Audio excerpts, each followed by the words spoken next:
Bonjour. Alors aujourd'hui, je vais vous proposer un exemple, un petit problème, disons, qui a été proposé par le mathématicien Polya, le très célèbre mathématicien Polya, lors d'un excellent cours qu'il a donné sur l'art de résoudre des problèmes en mathématiques. Et ce cours est disponible sur YouTube et je mettrai le lien dans la description. Donc si vous voulez, vous pouvez aller voir son cours, qui est une très belle conférence de 50 minutes.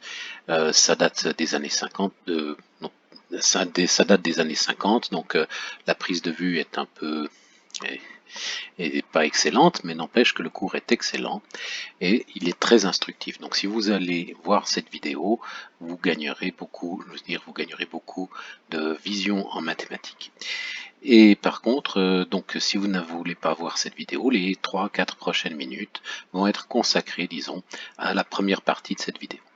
La première partie de cette vidéo va être consacrée, disons, à ce que fait Polya dans son cours.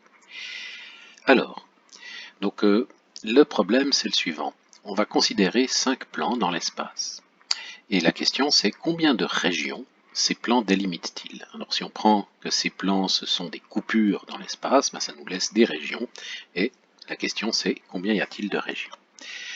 Alors pour aborder un tel problème, il faut essayer de deviner la solution au départ ou simplifier le problème.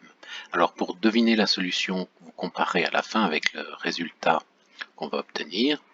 Et la simplification, ben on va s'y atteler dans un instant. Alors je vous laisse mettre sur pause et essayer de résoudre ce problème.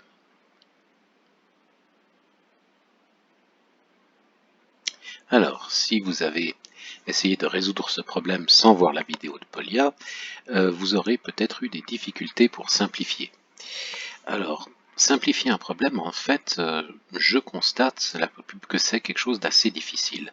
On n'ose pas, nous humains, nous n'osons pas suffisamment simplifier les problèmes. C'est comme si on n'avait pas le droit de le faire, alors qu'il faut le faire, c'est absolument nécessaire. C'est nécessaire de simplifier les problèmes, de se tromper, de faire des estimations, d'essayer de les prouver, et c'est pas grave si on se trompe, c'est pas grave si on simplifie. Alors essayons, d'ailleurs, quelle simplification avez-vous choisi? Prenez un instant pour vous demander quelle simplification vous avez faite. La plupart des gens auront simplifié peut-être en diminuant le nombre de plans. Au lieu de prendre 5 plans, ce qui est extrêmement difficile à imaginer, ils auront peut-être pris 4 plans, 3 plans, peut-être 2 plans, peut-être 1 plan, et très peu auront pensé même à prendre 0 plan.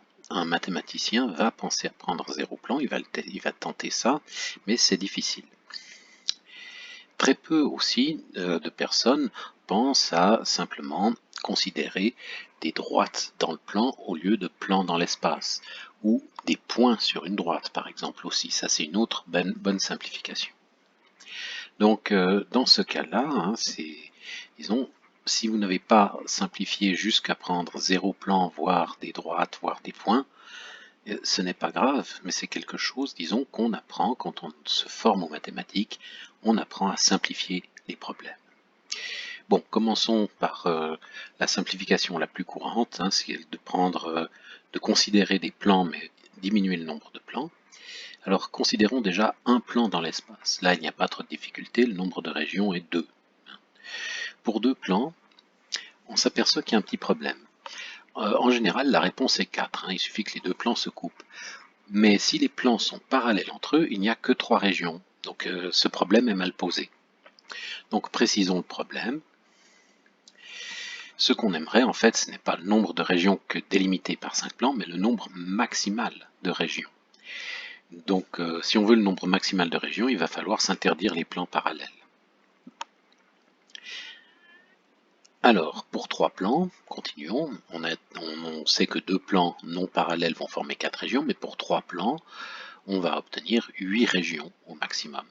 Hein, prenez imaginer que les plans s'arrangent comme les coins d'un cube, par exemple, les 3 faces d'un cube qui se rencontrent en un sommet, puis vous les continuez de l'autre côté, et si on compte, ça fait 8 régions. Ou si vous préférez, en empilant des cubes, un sommet est commun à 8 cubes. Donc on a obtenu pour 0 plan une région, pour un plan 2 régions, pour 2 plans 4 régions, pour 3 plans 8 régions. Ça ressemble fortement à des puissances de 2, mais on sait avec les problèmes précédents qu'il faut se méfier des puissances de 2. Pour 4 plans, ça devient difficile de comprendre, de voir clair. Donc là, avant d'aborder le cas de 4 plans, il y a un moyen de voir comment s'intersectent 4 plans, c'est pas trop difficile. Il y a moyen de le voir, mais si on n'y pense pas tout de suite, c'est difficile. Donc le plus simple, vraiment, c'est de simplifier encore une fois et de prendre des droites dans le plan. Donc nous allons prendre P droite dans le plan et déterminer le nombre maximal de régions qu'elle délimite dans le plan. Alors, avec un petit dessin, on s'aperçoit très vite que pour 0 droite dans le plan, on a une seule région, le plan. Une droite va couper le plan en 2, 2 droites en 4, 3 droites, mais là il faut compter, ça nous forme un triangle. Nos droites n'ont pas le droit d'être parallèles, sinon on n'aurait pas le nombre maximal de régions. Alors il y a 1, 2, 3, 4, 5, 6, 7 régions. Là on commence déjà à ne plus avoir le nombre maximal. Enfin, on commence à ne plus avoir des puissances de 2. Et si on rajoute encore une droite, cette fois-ci on obtient 11 régions. Et on peut se demander, est-ce que vraiment c'est la meilleure configuration, parce que est-ce qu'on obtient exactement le nombre maximal de régions? Est-ce que c'est bien 7? Est-ce que c'est bien 11? On n'a pas de preuves pour l'instant, mais en fait c'est bien la vérité. Mais on ne le saura que lorsque l'on aura une preuve. Donc notons ça. Nous avons 1, 2, 4, 7 et 11 régions, donc les puissances de 2, ça n'a pas l'air de très bien marcher pour le plan. On va considérer un cas encore plus simple peut-être, pour voir si c'est vraiment, je veux dire, si on a vraiment un espoir que ce soit des puissances, vraiment des puissances de 2 et qu'on s'est simplement trompé pour 3 droites et 4 droites. Alors simplifions encore un peu, nous allons considérer cette fois des points sur une droite. Et en combien de régions combien de régions la droite est-elle partagée? Eh bien, c'est pas très difficile, pour des points sur une droite, il y a une région en plus, c'est le principe des barrières, des piquets et des barrières. Donc pour 0 point, vous avez une région, pour 1 point, 2 régions, pour 2 points, 3 régions, 3 points, 4 régions, 4 points, 5 régions, etc. Ça, c'est extrêmement facile. Là, des points sur une droite, on sait très bien ce que ça va donner. Donc là, il n'y a quasiment pas de puissance de 2 qui tiennent. Donc en effet, ça a l'air de commencer comme des puissances de 2 et finit au bout d'un moment, quand il n'y a plus de place en fait, de ne plus être des puissances de 2. Alors, revenons maintenant aux 4 plans dans l'espace. C'est l'équivalent du triangle dans le plan. Donc ici, 4 plans dans l'espace vont former un tétraèdre. Et on peut compter les régions du tétraèdre en faisant correspondre les éléments du tétraèdre, les sous-éléments du tétraèdre, les sous-simplex, si on veut, et à chaque sous-simplex va correspondre une région. Donc un tétraèdre comprend un tétraèdre lui-même, 4 faces, 6 arêtes et 4 sommets. Ce qui nous ferait en tout 15 régions, si on essaye de regarder en combien de régions combien de régions les 4 plans peuvent former, ça nous fait 15 régions qui correspondent en fait aux éléments d'un tétraèdre. Donc à nouveau, oui, en effet, là, les puissances de 2 ne sont plus valables. Donc on a obtenu ça. Mais ça ne répond toujours pas à notre question, qui était la question 5 plans dans l'espace, et qui est très difficile à imaginer. Alors, afin de résoudre le problème, maintenant que nous avons vu les simplifications, et qu'on a remarqué quelques régularités, il y a quand même au début quelques puissances de 2, puis après ça diminue, là de nouveau les puissances de 2 ça diminue, etc. On va essayer maintenant de généraliser le problème. Quand on a vu des cas particuliers, pour revenir au problème général, au problème qui nous intéresse, on va généraliser. Alors on va prendre donc, on va noter RNP, le nombre maximal de régions de l'espace délimité par P hyperplan. Donc ça c'est la version, générale du problème de Polya. Et on s'intéresse à ce nombre RNP. Alors pour que le nombre de régions soit maximal, il est nécessaire que ces hyperplans ne soient pas parallèles. Si on sait qu'il vaut mieux se couper plutôt que d'être parallèle pour augmenter le nombre de régions. Alors voici un petit tableau récapitulatif de ce nombre RNP pour ce qu'on connaît déjà. Alors quand on a une droite et un certain nombre de points, c'est ce qu'on obtient ici. Dans le plan, les droites nous donnent ça, dans l'espace, les droites nous donnent ça. Et ici, donc, on a donc cette région dans le cas d'un triangle découpé, dans le cas de 3 droites dans le plan. Mais avec un petit point d'interrogation, on n'est pas sûr que ce soit vraiment le maximum, donc il faudra réfléchir, mais c'est vraiment le maximum. 11, pourquoi pas, hein, on donne tout un peu. 15, c'est ce qui a l'air d'être la bonne réponse, hein, avec l'argument du tétraèdre, mais est-ce que c'est vraiment le bon argument? Donc il va falloir creuser un petit peu plus. Alors ce qu'on remarque d'abord, il y a des cas pour ce nombre RNP, il y a des cas absolument évidents, hein. C'est le cas des points sur une droite et de aucune séparation dans l'espace général. Donc il y a deux cas particuliers ici, donc la première colonne et la première ligne du tableau.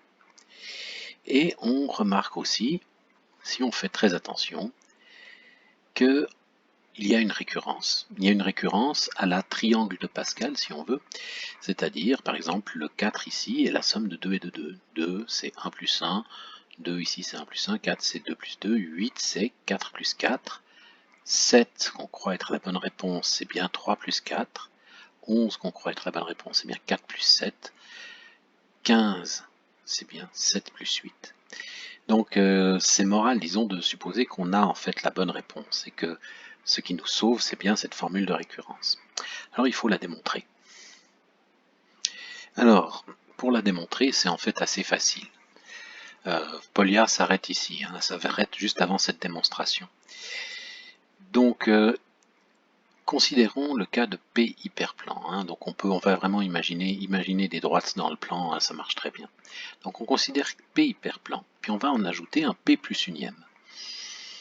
Pour maximiser le nombre de régions, ce plan ne doit pas être parallèle aux autres, à aucun autre. Donc il va tous les couper. Donc il va couper tous les hyperplans, tous les autres hyperplans, les P premiers. Et ces P premiers hyperplans qui le coupent vont en fait former des régions, les intersections et des droites qui vont former des régions dans ce nouvel hyperplan, dans H. Et ces régions, en fait, elles seront au nombre de RNP, ça c'est pas un problème, et ce sont des frontières, en fait, des régions qui existaient déjà pour P hyperplan et qui ont été toutes coupées en deux. Ainsi, le nombre de régions parmi Rn plus 1P, le nombre de régions parmi Rn plus 1P qui ont été coupées en deux, c'est RNP. Donc, qu'est-ce qui se passe? Pour Rn plus 1, P plus 1, donc quand on a P plus 1 en dimension N plus 1, P plus 1 hyperplan en dimension N plus 1, en fait, on avait P hyperplan en dimension N plus 1, on a rajouté cet hyperplan, il nous a pour RNP région qu'il faut supprimer, ajouté le double de RNP région. Et au final, on obtient la formule de récurrence. Ce 2 là, c'est une erreur d'écriture.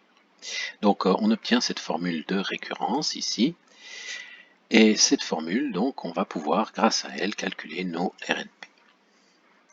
Voilà, c'est corrigé, il n'y a plus de 2. Alors, maintenant, donc, on peut compléter le tableau, et on s'aperçoit donc que la bonne réponse est 26, hein, donc on a notre formule de récurrence qui marche très bien.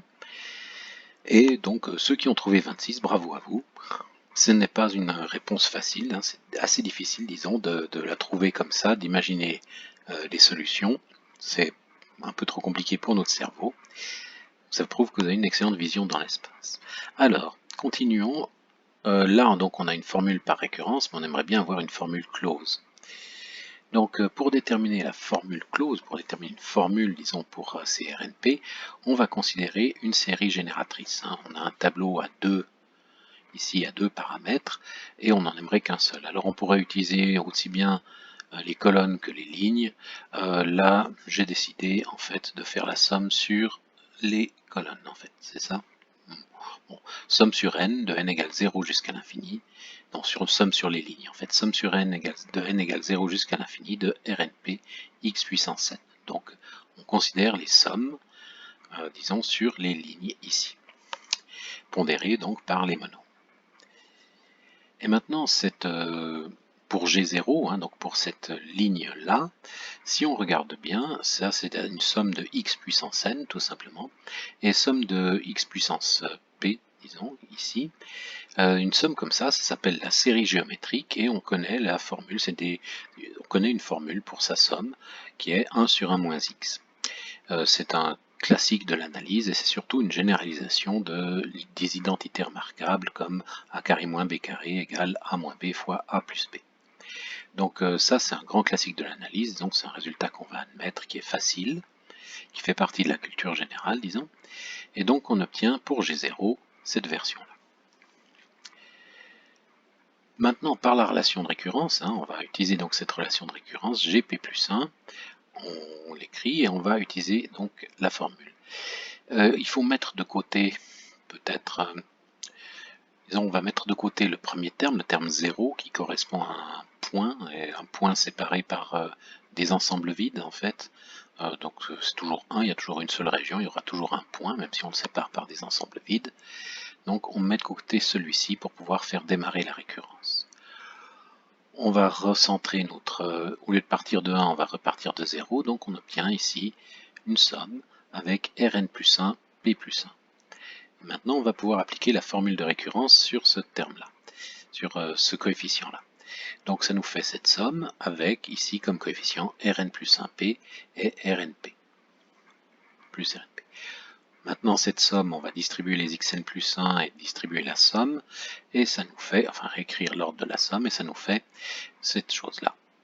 Ici on s'aperçoit qu'on a quasiment notre fonction gp, et ici on s'aperçoit qu'on a quasiment x fois notre fonction, ici on a x fois notre fonction gp, et ici si on rajoute le terme 1, on obtient notre fonction gp.